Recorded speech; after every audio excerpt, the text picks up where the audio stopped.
Hello everyone, আসসালামু আলাইকুম। আশা করি সকলে ভালো আছেন।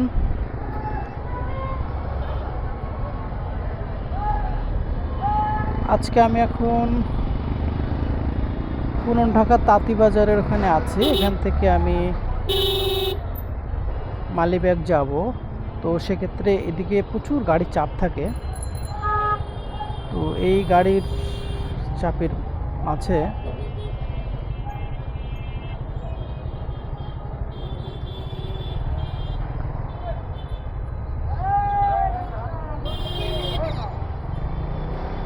যাতায়াত করাটা যে কতটা কঠিন এবং যাওয়া সেটা একটু প্র্যাকটিক্যালি দেখানোর চেষ্টা করব।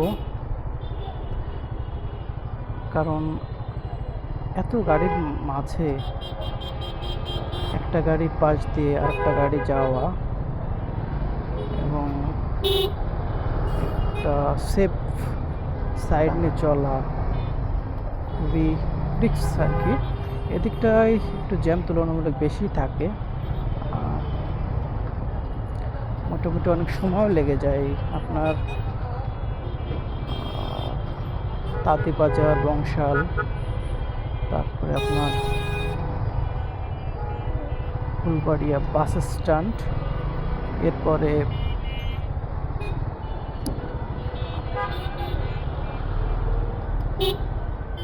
জিরো পয়েন্ট, তারপর পল্টনটা পার হওয়ার ফলে মোটামুটি অনেকটা স্বস্তি পাওয়া যায়।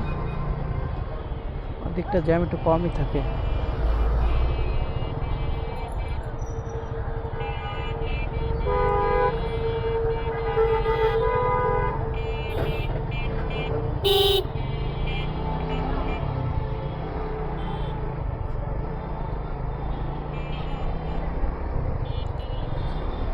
যারা এই জ্যামের মধ্যে গাড়ি চালাতে পারে বা চালায়, সত্যি তাদের যেমন ধৈর্য রয়েছে এবং তারা অনেক অভিজ্ঞ। এখানে ছোটোখাটো অনেক গাড়ি রয়েছে, এখানে অনেক মালামাল নিয়ে ঠেলা গাড়ি চলাফেরা করে, তারপরে রিক্সা, ভ্যান সবই, তারপরে প্রাইভেট কার, বাস, ট্রাক, এই সবের সাথেই একসাথে সমন্বয় করে চলতে হয়।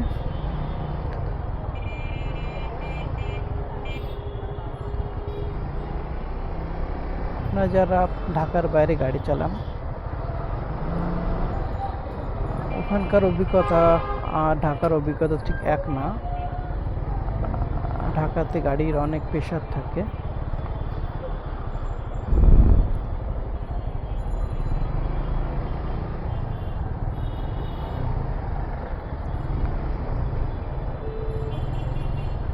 ঢাকাতে যারা সত্যি গাড়ি চালায়, সেটা আপনার প্রাইভেট ট্রাক, বাস বা রিক্সাওয়ালাই বলেন আপনি, সকলকেই অনেক দিকেই নজর দিয়ে গাড়ি চালাতে হয়।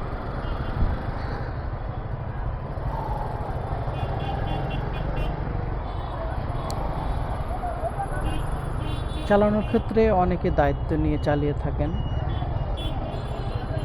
আর অনেকে দায়িত্ব নিতেই চান না। অধিকাংশ সময় আমরা কাছাকাছি একটা গাড়ি থেকে আর একটা গাড়ির দূরত্ব নিয়ে থাকি, এতে করে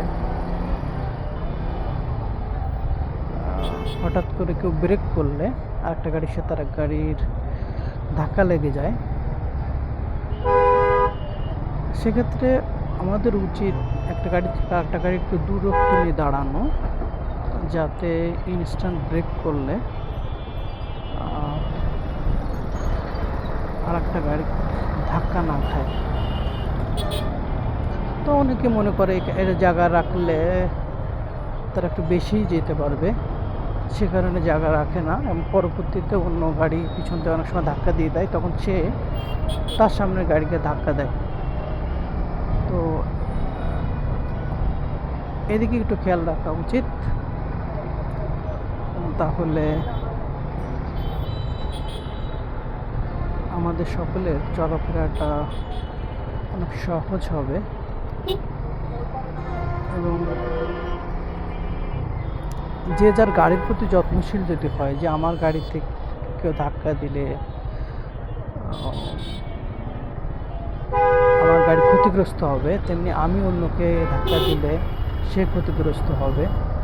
তো এইটা যদি সবার ভিতরে কনসেপ্টটা থাকে তাহলে অতটা প্রবলেম হয় না। আপনারা আমার কথার মাঝে দেখতে পাচ্ছেন যে কি পরিমাণ এখানে গাড়ির প্রেশার রয়েছে। এখন তুলনামূলক অন্য সময়ের থেকে কম, তারপরেও অনেক প্রেশার রয়েছে। আশপাশ দিয়ে হঠাৎ করে গাড়ি ঢুকে যাচ্ছে, তারপরে কিভাবে যেতে হচ্ছে। তো সকলের উচিত একটু দেখে শুনে গাড়ি চালানো এবং নিজের এবং অন্যর গাড়ির প্রতি যত্নশীল হওয়া, তাহলে অন্যর গাড়িরও ক্ষয়ক্ষতি হবে না, নিজেরটাও হবে না। এবং জানেন, ছোটোখাটো ধাক্কার কারণে অনেক সময় তর্ক বিতর্কও তৈরি হয়, এতে করে অনেক ধরনের কিছু ঘটে। তো সেটা থেকে আমরা দূরে থাকতে পারি। তার কারণে আমাদের সকলেরই উচিত যখন গাড়ি চালানো তখন একটা নিরাপদ একটা দূরত্ব নিয়ে তারপরে চালানো এবং অন্য ক্ষতি না করা।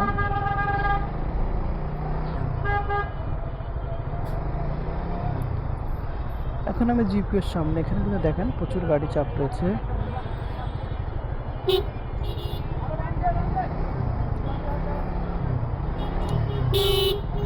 মামা কি বুঝে টান দিলে তুমি? দেখলেন উনি হঠাৎ করে কোনো কিছু না ভেবেই গাড়িটা টান দিল। এখনই কিন্তু একটা দুর্ঘটনা করতে পারতো ছোটোখাটো।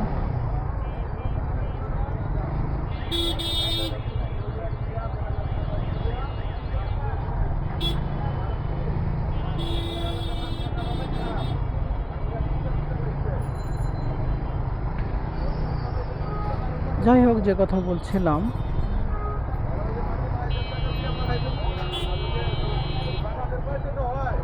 এই ঢাকার জনবহুল রাস্তায় গাড়ি চালাতে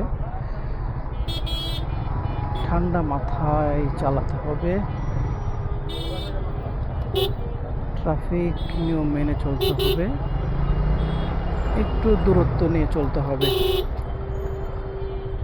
দেখেন এখানে কি অবস্থা।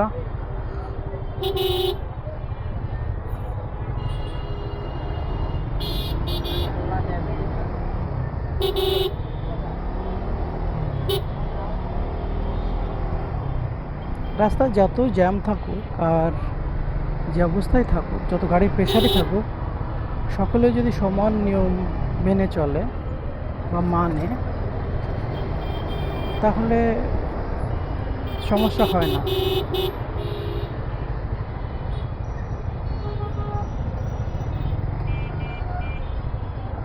কিন্তু প্রবলেমটা তখনই হয় যখন নিজের সুবিধার্থে আইন নিয়মকানুন না মেনে চলার চেষ্টা করা হয়, তখনই মেনলি প্রবলেমটা হয়।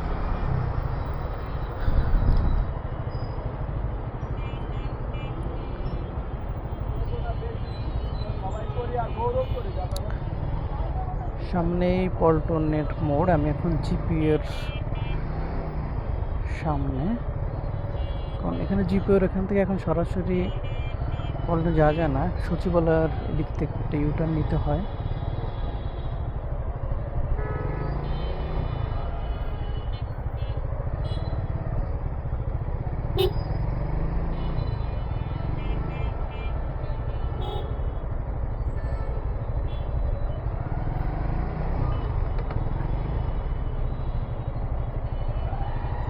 আমি সবসময় চেষ্টা করি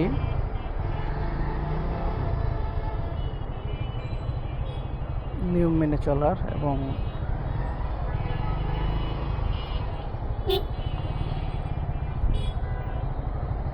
আইন না ভঙ্গ করার চেষ্টা করি।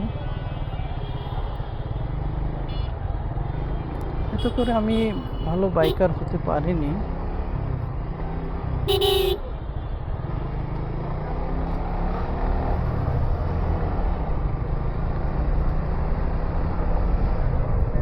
পল্টন চলে আসলাম। আপনারা দেখলেন এখান থেকে এটুকু ভালোই জ্যাম ছিল, তারপরেও খুব অল্প সময় এসেছি আজকে। এখানে প্রচুর রিক্সা রয়েছে রোডে।